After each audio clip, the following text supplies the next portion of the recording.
Thank you, everyone, for joining us for our 18th AI in Education Custom Built GPT Showcase and our very first ever hybrid showcase. We are live, obviously, but we're in NYU. I'm so thrilled to present to you our guest speaker, Christiane Reves. She's a leading innovator in language, pedagogy, with particular expertise in AI integration, intercultural teaching, and interdisciplinary curriculum design. Christiane is clinical assistant professor and language program director here at NYU Department of German. And before joining NYU, she served as associate teaching professor and language program coordinator at Arizona State University, where she led initiatives on technology in language learning to expand student engagement. Christiane and I connected thanks to the OpenAI Global Faculty Project. We have some faculty featured in that project here as well. Welcome. We have many communities joining us today, people from various networks for the first time. Check out the meeting notes for links to those communities so we can all take advantage of our various networks.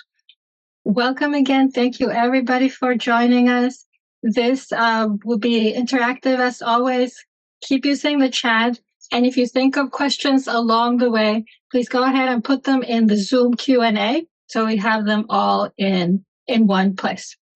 And without further ado, over to you, Christiane. Hello. Thank you all for having me. It's really a pleasure.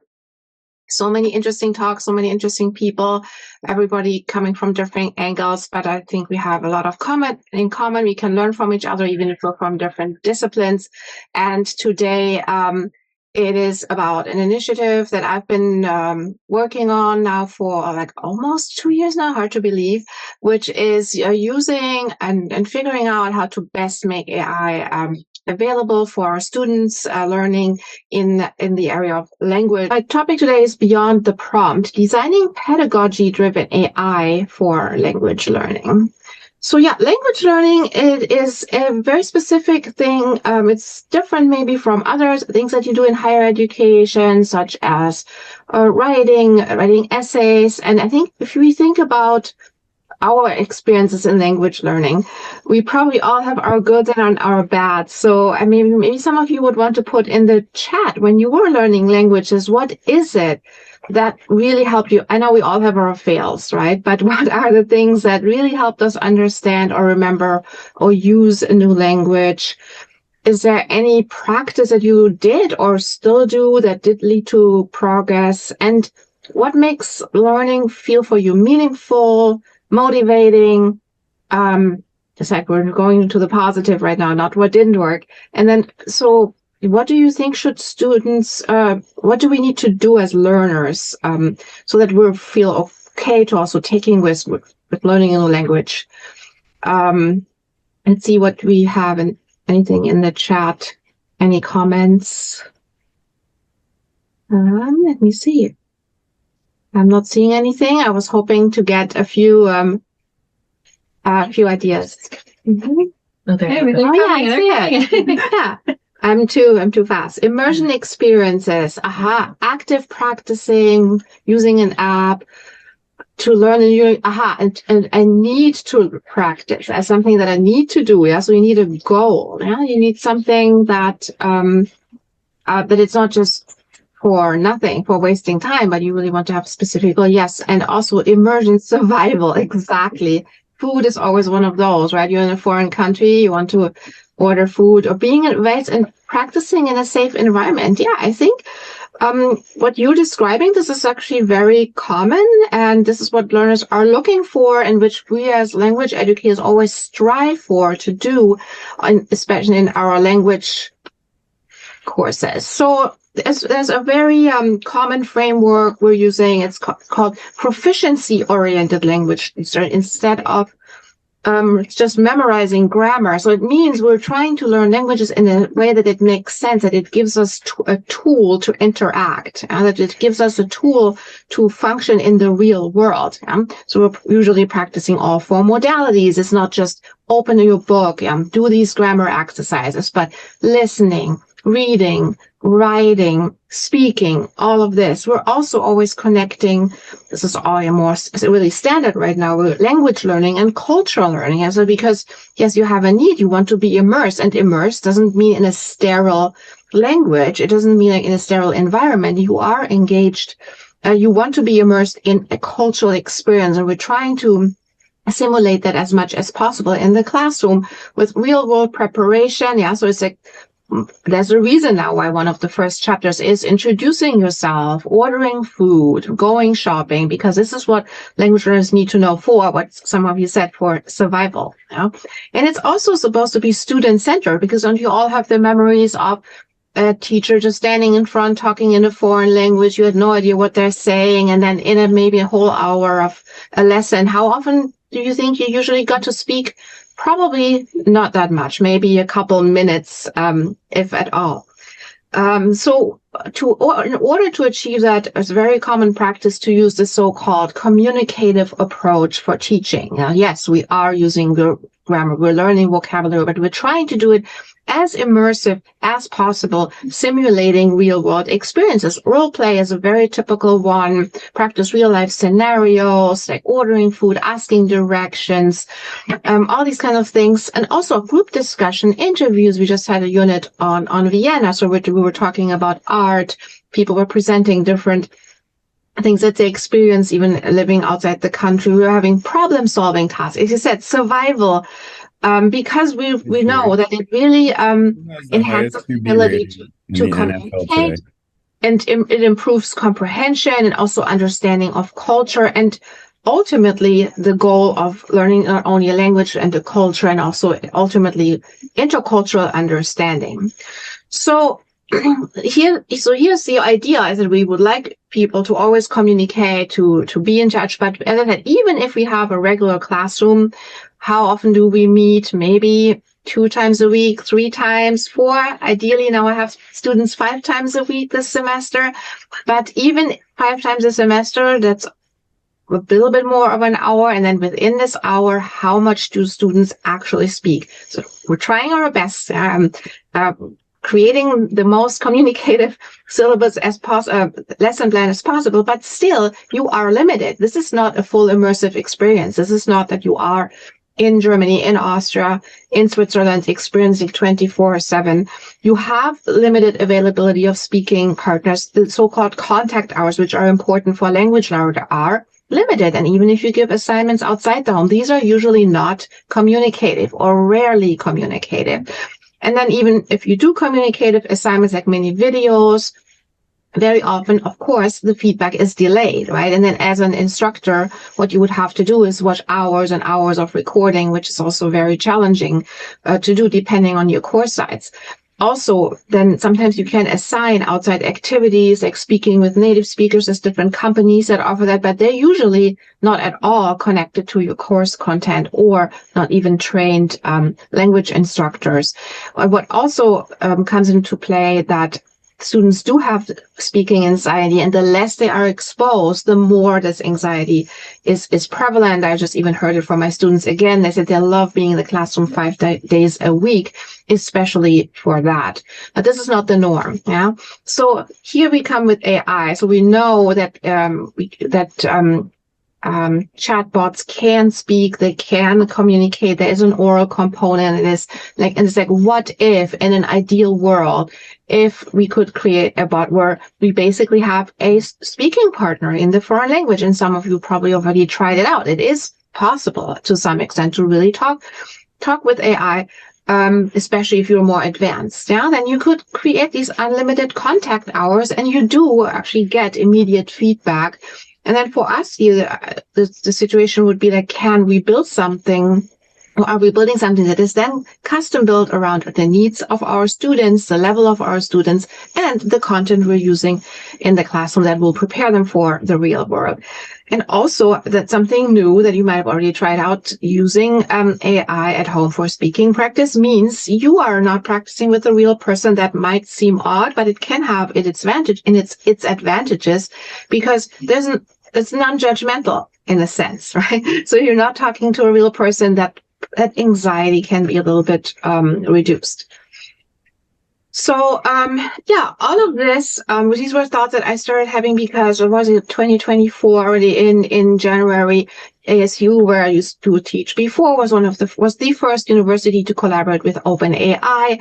And after that, immediately a so-called AI challenge was started, where faculty could apply for a full account. There was a beta version of the EDU account there now. And in round one, there were 175 projects, minus one of them that was accepted, and they gave out specific licenses for these projects. And for me, it was like, okay, well, we have AI now, we can get around it. So how would I apply to a project, because it makes me engage with the new technology?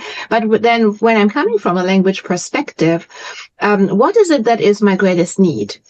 So yes, I can improve my syllabus. Yes, I can maybe work on creating some exercises. All of this would help me. But from a student perspective, what is it that I would like to give the students? What I'm trying to give them as much as I can, but I always still, as a teacher, feel limited because we do not have Germany or Austria or any other German-speaking country in our classroom. So that led me directly to that, speaking practice, which I just described before. And that also came through all my experience with teaching, not only in the classroom, but at Arizona State, I was teaching many, many online classes with up to 70 students in one beginner level course. And with that challenge to still wanting to give them that interpersonal communication, which we did with Zoom, with peer meetings, with recordings, but all of this obviously still limited. So I said, okay, why don't I just try to develop a speaking tool, but then not just, okay, let's try to speak to ChatGPT and see what happens, but what is it that I'm trying to achieve? Yes, I want them to achieve communicative competence. That's my main goal, right? But then, but even in the classroom, we're doing the same thing. What is the level of my students? Am I developing something for upper level, beginner? So what are we trying to how are we trying to frame it so that it works? So what is my classroom materials? What am I even teaching? What do I have to try to develop here? Secondly, also, who are my learners? I just described two different groups of learners. One is the in-person student that can come 5 days a week, but then in the online environment, I'm dealing with a very great mix of adult learners at different stages of their life. So what do they need maybe differently from somebody in the classrooms? And also, yes, AI seems like the wonder weapon, but we know it really is not. So what are the limitations? But what does that mean for me? Would I just stop using it, or do I see, oh, these are the limitations? How can I work around them? How can I make this work?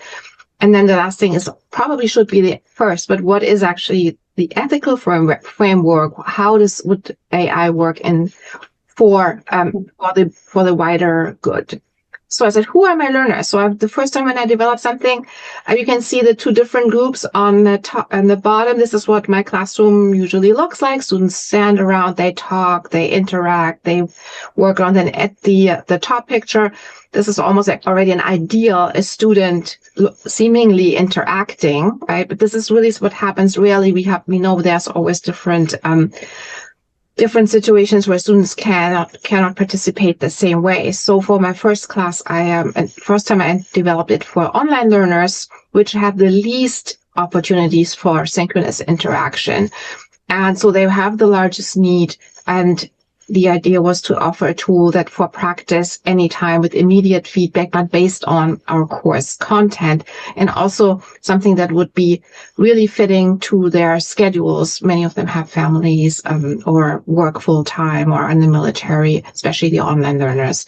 And then also, when I noticed teaching online, in order to get students to interact, like you can see in the picture below, there's a lot of build up to this point, right? It doesn't happen necessarily in the first week or two. It does present, but then you really need to get to know each other, create more of a safe environment. And then students also start excelling with speaking, which is so hard to achieve in online learning. So using AI could be a way to do some of the speaking practice so that even if you start talking to somebody who you don't know that well yet, you might have actually less anxiety interacting with them. So when you create a tool, see who is your learner group and what do you need.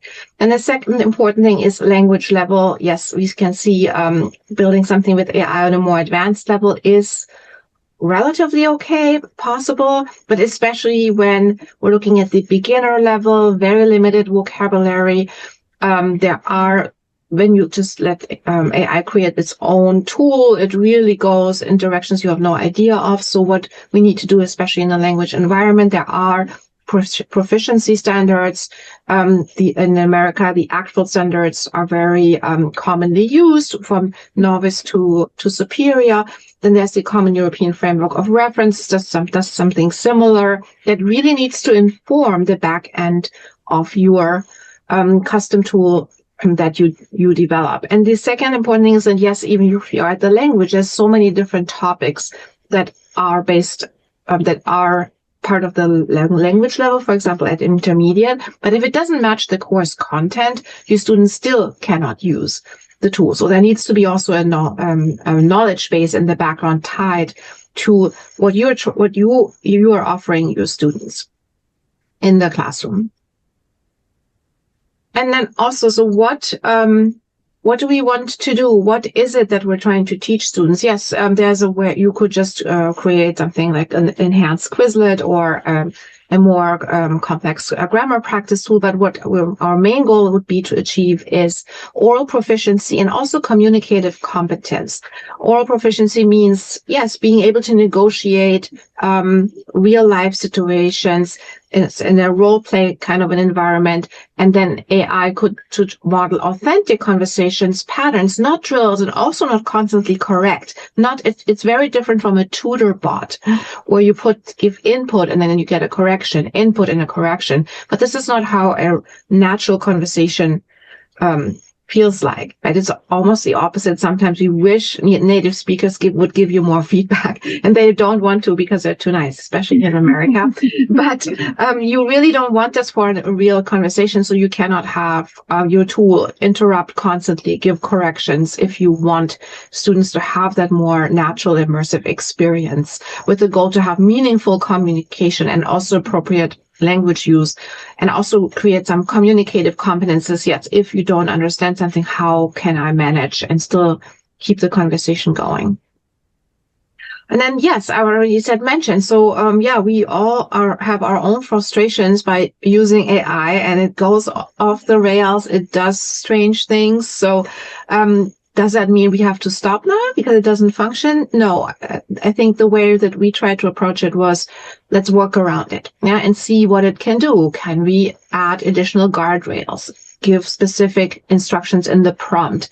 What also turned out to be very effective is to train students to sustain conversations regardless of the tool going off the rails, and to manage these breakdowns, because they are kind of similar sometimes to what happens to you when you encounter a native speaker who also usually do not speak exactly like your textbook and goes off the rails and has a different dialect, suddenly switches topics. So basically, to accept more imperfect interaction is part of real world communication.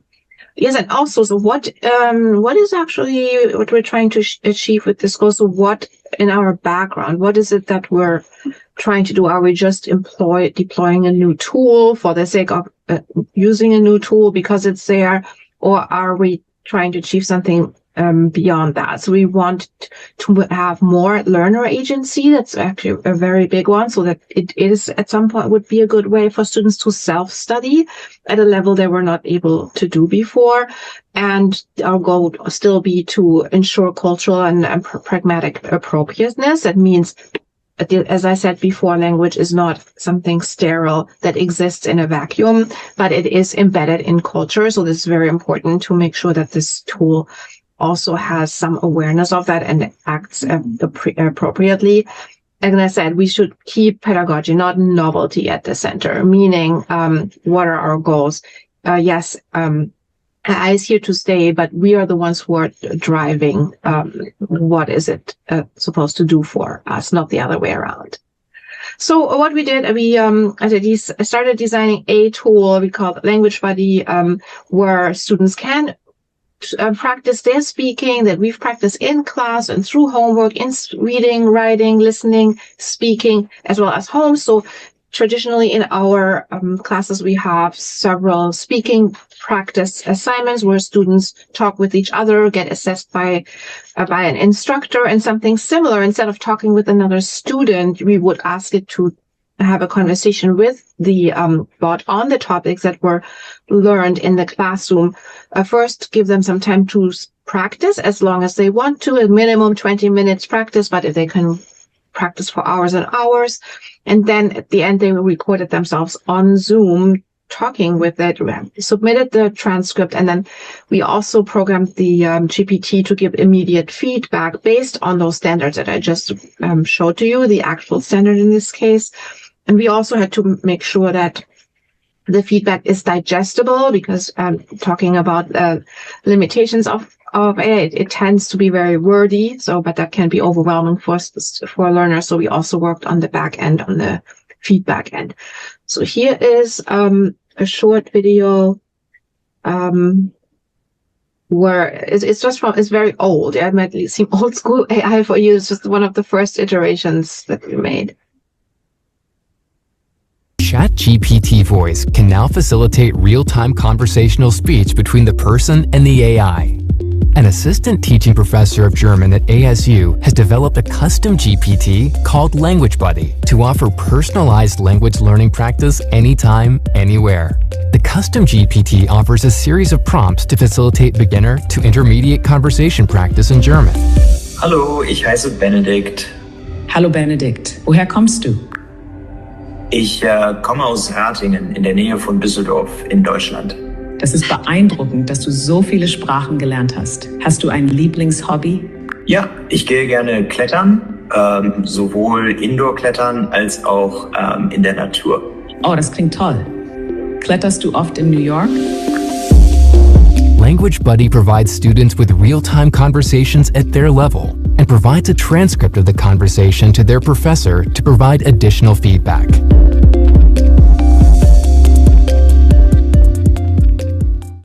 Yeah, so as you can see, this was still very basic in the beginning. And of course, there's much fancier looking tools. They are probably out there. But what was very fascinating was that it was directly matching the content that I was teaching. We were full in control. We first did German, later French.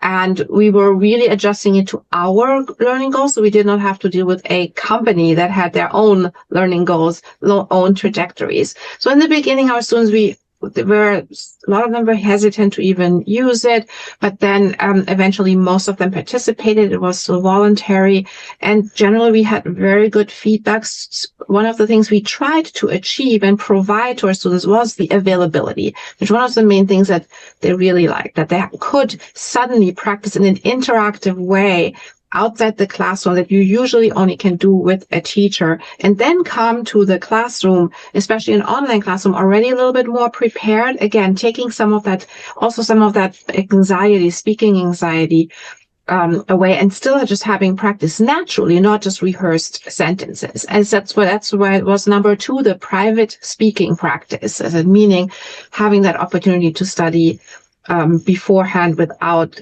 being judged. Like one person who said, suddenly I realized ChatGPT didn't judge me, so I started to get more confidence. So it really what happened. So it really, it was really just anecdotal. A couple of weeks practicing, students felt that it improved their speaking and that they had something similar to authentic conversations. This is one of my students. In the beginning, he did not even want to participate at all. He was fully against using AI for anything. And then after we got him started, he started practicing. He became an absolute enthusiast and said that being able to have Language Buddy when I couldn't meet with other students was really beneficial. It provided context and the ability to speak with somebody in a way that might be like a native speaker, or at least someone on my skill level. So he brought up the 2 points. Yeah, one is it's more native speaker-like than anything else he has, and the skill level. That was matching what he has been able to achieve. Of course, lots of challenges, language level, mismatch. It ended up going far beyond the speaker's abilities, the speed, response accuracy, voice control. So there's a lot going on. And it constantly has and will be improved. And then from the instructor side, so we had more documented practice because we asked students to record. Students spent more time using that tool than any other homework that we've given them. They went beyond even the required times, and we're getting experimental as well. They had some feedback in real time so that they were able to go back or practice again, and then maybe even work on some of their mistakes. For us, it was obviously way faster for instructors to review the recordings because we had the transcript as well as the feedback. So it wasn't just a transcript that you still have to read from ASU, but some initial feedback that was already pretty accurate. So you could really focus on certain elements that might have not been caught, or specific students that needed a little bit more help. And the control over content was very much appreciated, that it wasn't something that came from the outside that didn't match at all. The problem was was not embedded in a learning platform, so it was something additional on the outside that the students had to log in, and we all know how annoying that is. Then we found out we really, really need to work on student skill building, like how to use a tool, because it is something that really acts differently than Duolingo or other companies who offer speaking practice tools that were more repetitive. I know they also now have this AI tools, but working with an AI tool is different than traditional, maybe digital language learning tools. And accuracy, there was still a lot of work to do with regards to correct output. So talking about student skill building. So what we started doing, we still embedded the tool in an actual module where we gave them specific instructions. So first of all, don't just think you have to turn this thing on and practice, and that has to be the perfect outcome. No, it's a practice tool. So be at home, practice,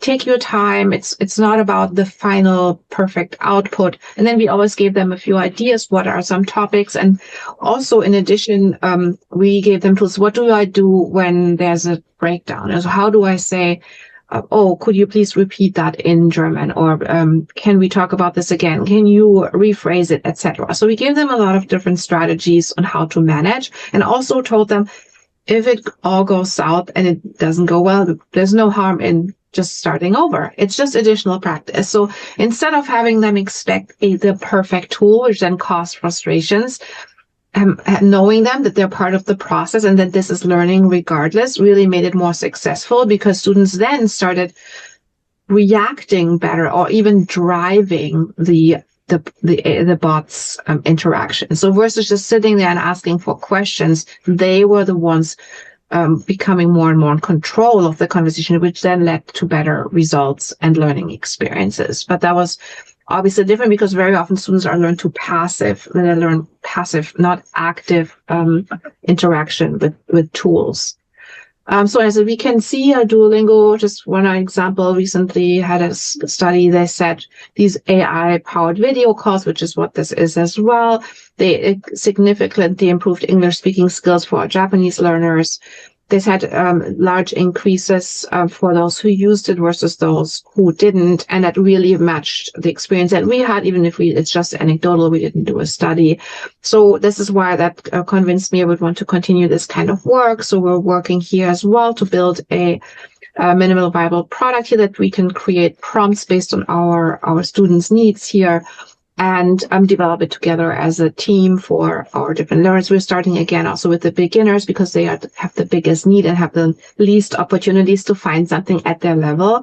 And we will integrate a hybrid, a version of the tool in a hybrid pilot course in the spring.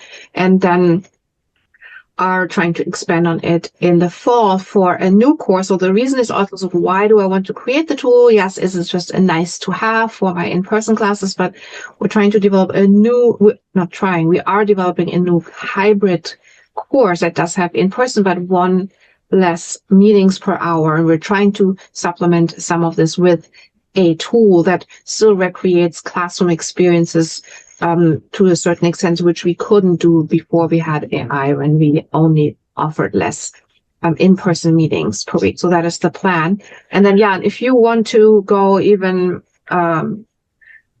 more crazy, have more fun with it. So I was just more talking about the linguistic part, but if there's funding, there's lots of options to go into the avatar role play world. And I just did one small test, as you probably all know Sora, or even if you don't, it might be really a fun thing to try out. So here's just my picture that you can know from LinkedIn, and I put it in Sora, and I said, hey, say hello, wie heißt du in German, give a short introduction. It didn't have sound yet, but you can see that this is my picture.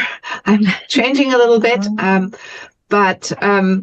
So when I'm saying the opportunities are endless, you could even create an avatar that could even be each teacher in your classroom, like the same teacher maybe that you meet 2 times a week. Then you have your third lesson with yourself, but in an AI version, or you can go more culturally immersive, right? Have to speak to somebody from Bavaria or from Northern Germany. And the new version of ChatGPT's advanced voice mode does has dialectal features and dialectal vocabulary. So content wise and on the computer science side, there was so much opportunity. And I think if we keep a framework in mind, that is our guiding post, then we can achieve our goals. So which is why this is on the back burner right now. So my focus is right now on the linguistics, but the cultural is very big for me as well. So, but then it kind of gives me a little bit of an idea where to start and where to go. Okay, vielen Dank. Thank you. And I'm looking forward to your thoughts and comments. And I know this is a very advanced and engaged group with regard to AI. So I'm looking forward to your questions and comments. Thank you. Thank you, Christiane. Oops, sorry. That was me. I forgot that we're doing this hybrid. Okay. And I unmuted myself, but you can hear me fine. We got so many questions for you. A quick one to start. Could you share the link to the YouTube video for the language buddy with the group? Yeah. Okay. Mm-hmm. Okay. So I'll add that to the meeting notes. And we got so many questions. I think maybe we can group them into two big themes. So one of them that came up, because this is the builder group, and you want to go and they love the idea about how it was done, and it was through the OpenAI partnership, right, at ASU, which is the first, you said, the first OpenAI partnership with a university. And just to clarify, all students had an account, right, and they could use that.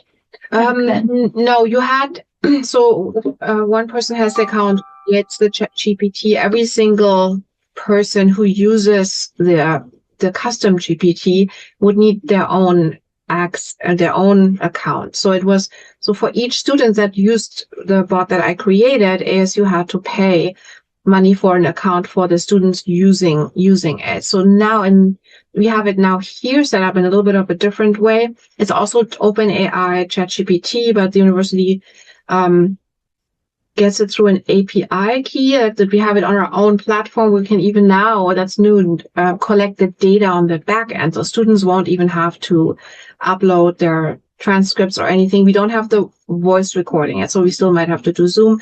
But so now also there's each student who would participate is almost like a cost factor, right? That's the university then would have to buy access for the students so that they can use the custom GPT that is created.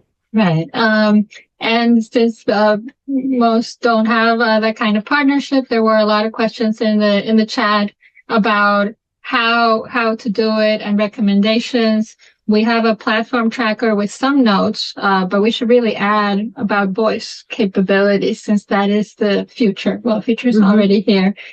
Please keep sharing your tips. We have a lot of knowledge in this hybrid room of best alternatives to that.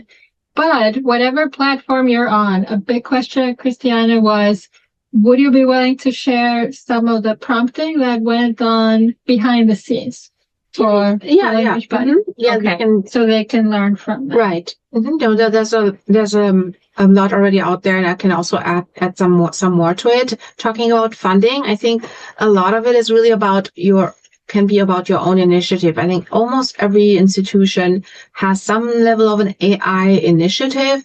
And when I came here, it was the same thing. There was no existing project, as the partnership here is even with Gemini, not with OpenAI. So, but I was basically connecting to several people in the provost's office, presenting my project, and this is how I got the funding. And this is how I got included in a project that mostly works with math tutor bots at the moment. That's why I was added there. But I think if you have something you want to build, very often universities are open to it. And if one door is closed, go knock on the next one, or you might even be able to get outside funding. But I think there's just lots of opportunities. Go and think a little bit outside the box of your own department, maybe, or look at maybe larger initiatives at your own institutions. That this is basically how I was able to get it done with no outside funding. But then still outside funding is another option. I think this is the time where we do have the opportunity to get, but we have to think a little bit outside the box, thinking more IT or other departments who are looking for partners, especially from the educational and from faculty side. This is what I've heard several times, that they really appreciated faculty coming with their own ideas instead of almost like IT having to push an AI or a product on you that then faculty doesn't like. And generally, because there's so much data going through, AI's universities do like creating their own platforms and their own tools for data privacy, safety, and maybe long-term even as a cost factor. Mm-hmm. And how much, were you trying to tailor it to the needs of like your pedagogy, or kind of relying on the advanced voice to figure it out? Do you have advice on that?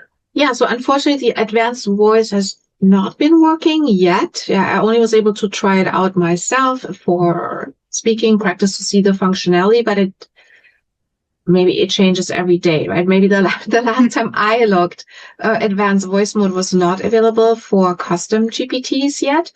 But yes, honestly, really my own materials, my own teaching materials, my own learning goals are the main thing that I'm focused on. And it's really based on, yes, speaking proficiency, but also cultural immersion, right? So these are the two things that I always have in mind when I create these bots. And they are they are directly connected to the chapters of the book that we're using, and test around the themes that I would also test. I mean, first they practice and then they just record themselves, which is very similar to what we do as oral assessments that are in the middle of the semester. Everything you learn from chapter 1 to 3, which is usually introduction, family hobbies, talk about family hobbies, your schedule at university, so that you can show it, you can tell time. You would do that in an oral assessment, speaking with a partner, and you just do that instead. Or in addition, it's in a regular classroom, I would just have it as an additional opportunity to show you and practice your speaking abilities. But yes, directly tied to what is learned. And I love this question from Lauren Rosen, getting into the cultural side of it. And you do intercultural teaching. How well does the bot deal with cultural information beyond stereotypes? What is your experience or advice in that area? Yeah.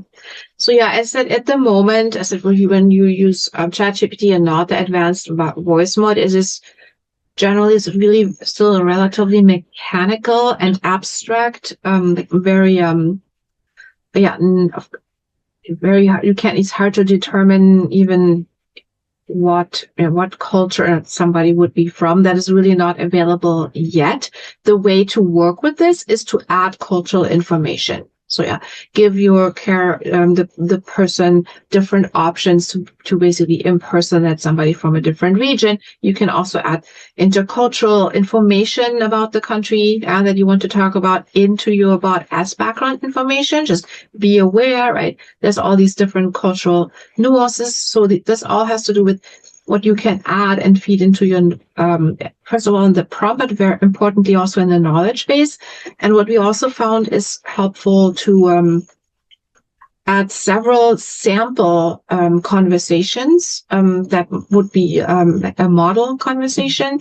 Just this is more for how would a good conversation look like, but for the cultural, I think mainly uploading cultural information in your knowledge base can be very helpful. This is something I still have to expand on. Mm-hmm. Would you be willing to share some of the back end, like behind the scenes of what the bot looks like in the setup, the instructions? Yeah, I mean that's basically you basically just create the persona, and then what's important for the knowledge base that you have access to materials that you're allowed to add as a knowledge base. So what you add is your teaching, maybe your slides from the classes, and ideally you would have of course teaching materials. And if you work with open educational resources, you should figure out with the licensing, what can you add? That's one of the main problems at the moment, especially in languaging. If you use a textbook, if it's not your own, there might be some issues with the textbook company that you will have to discuss. What can you use? What can you not use? So for our next iteration, we're working with our own materials that were developed in-house, and therefore you can really create a very rich knowledge base. But I think there's still a little bit of a gray zone right now around how much you can use and feed materials from textbooks. That ties into, Julia Feldhaus asked exactly, what textbook do you use for the elementary German level? And I think you answered that you're moving to in-house materials. Right, in-house, and we can also find a lot of open available resources that you can add. For example, find the common vocabulary lists, etc., tailor them to your course materials, etc. But I think you would have to still be careful about rights around materials that you upload. Sorry, there's so many questions. But I see the last one seems to be a little different about how do you handle keeping students on topic and not letting the bot talk to them about inappropriate topics, concern about liabilities that students chatting with the bot might open up, the topics it might open up. What are your thoughts on mitigating this concern? Yeah, that's obviously a very big concern and a valid concern. So first of all, we were asking to record all the conversations, so we have an overview of what they did. Now in the new system, it will all be recorded on the back end. So it couldn't even be that a student uses it and we don't know what they said. So it will all be transcribed. We won't have the speaking, but we at least will have we have everything that they interacted with in writing. So, and if you see something, you could obviously talk with the student and say this or this doesn't work, right? And I think they would probably rather do something like this not in a controlled environment if they want to go off the rails and do things that are inappropriate. And as I said, we do some training ahead of time. How do you talk? How do you talk with the bot? What are expectations? Even what is a good length of a conversation? You don't have to drag it all out, because that's very often also then when it goes sideways, if they're trying to push it too far. But generally, I felt students have been just very responsible. And I think that's more something like also a general classroom atmosphere that you create is around cheating, around using all of your teaching materials in an appropriate and a responsive way. I think that also goes a little bit more on the overall classroom expectations and etiquette. And then if students are in that environment, I've not had it happen that there were inappropriate things, but it's definitely a concern and something that needs to be kept in mind. We got several questions about pronunciation. I remember one of the first demos of Advanced Voice had somebody like, how do I say croissant? And it looked like it was correcting the pronunciation.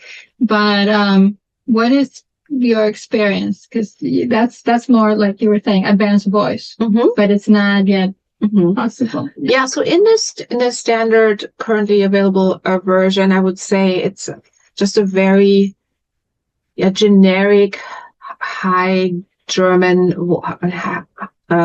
standard German voice, I would say. And yes, if students mispronounce, it doesn't really understand. It obviously doesn't really do well with dialects at all. So it has to be more like a sterile version of things. But in some of the teaching, we are trying to aim for that in the beginning, in the elementary level anyways, right? So that students can understand everything. So I would not go into my full dialect in my first class at all, right? That might be more of an advanced situation. But yes, there are some differences. For example, sometimes you pronounce them with a CH versus an K sound, like chemi versus chemie, like about chemistry, like south versus north. So I didn't encounter like real big problems with the students with that. It's more like if you want to show the cultural richness, the dialects are important.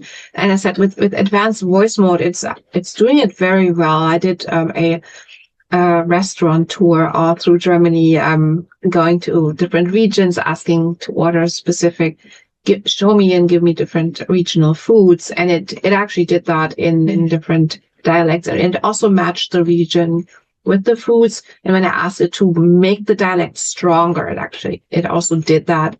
I haven't been able to use this for a custom bot yet, but it's obviously all coming eventually.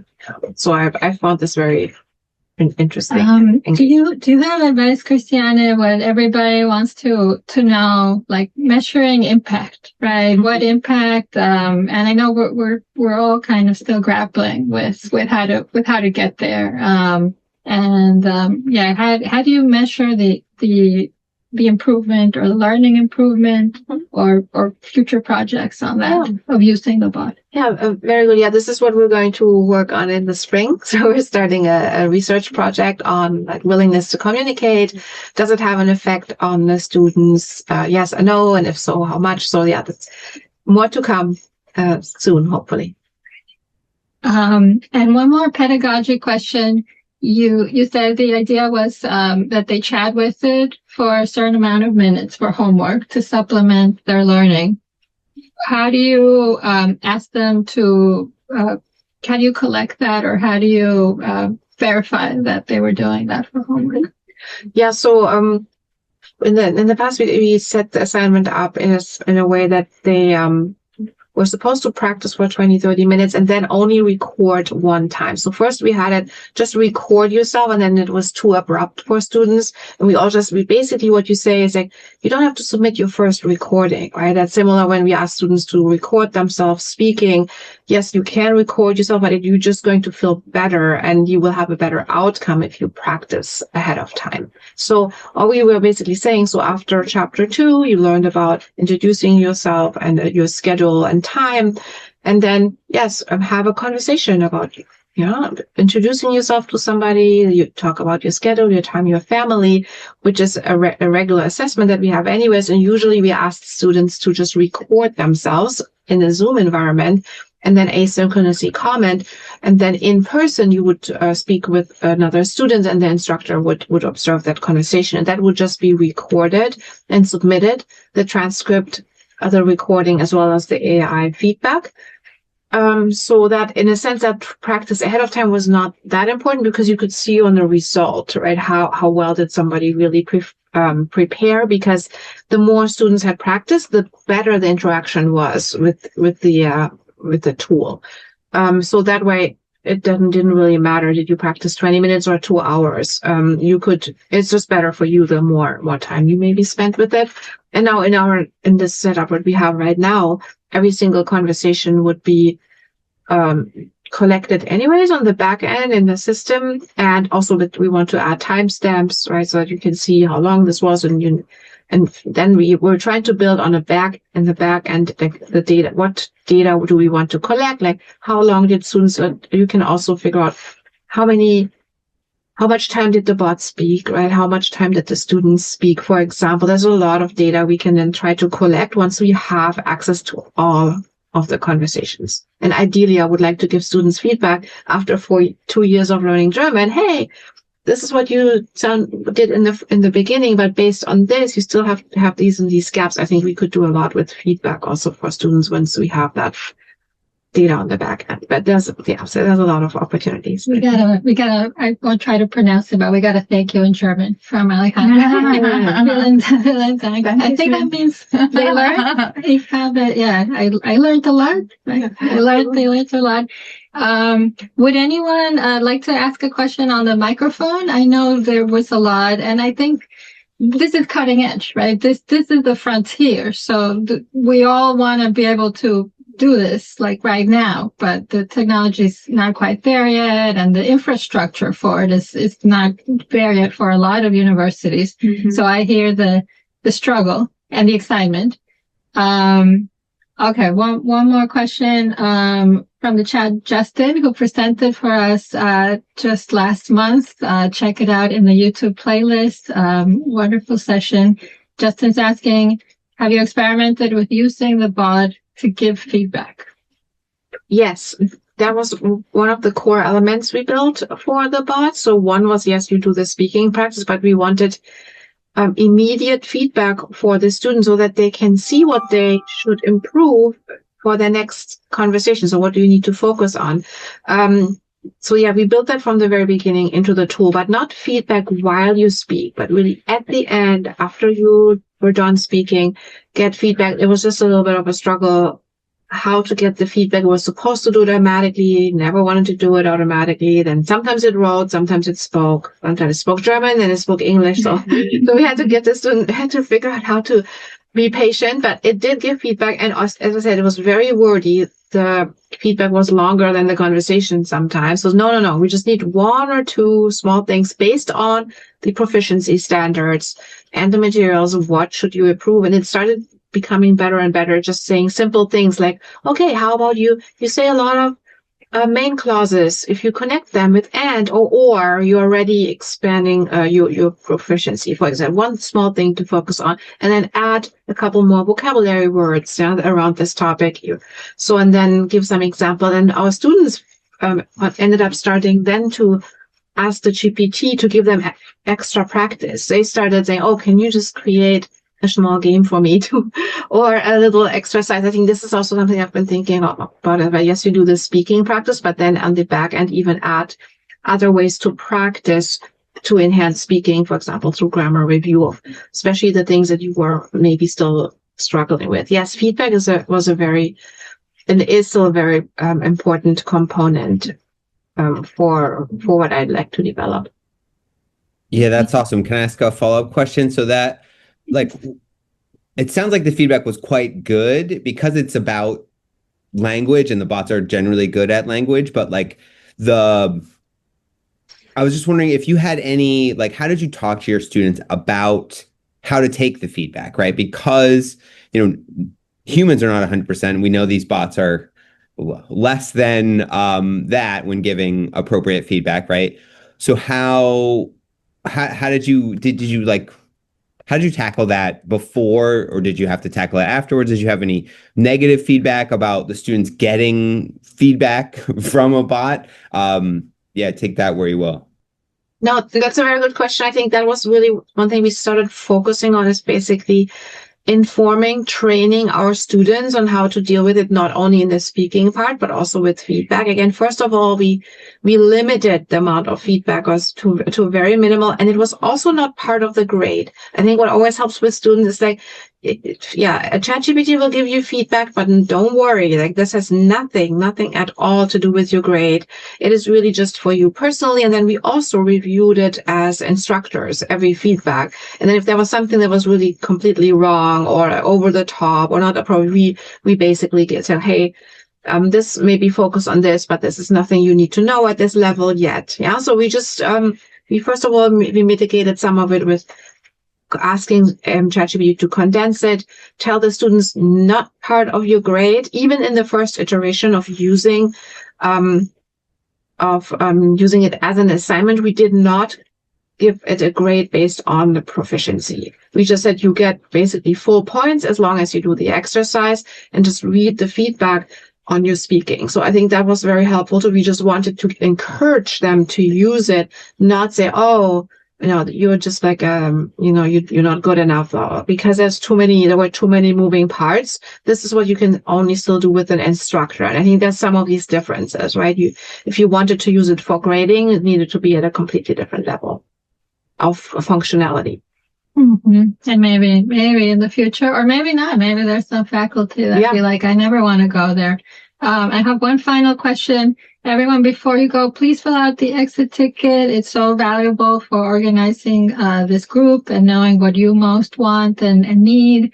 And it has a question where if you appreciated Christiane's time and the work that went into sharing all of this with you, there's a testimonial where you can put that on paper. And my final question is, let's say it's the year 2030. I didn't tell this ahead of time to her. What are you hoping to see there with language learning that we really don't have yet?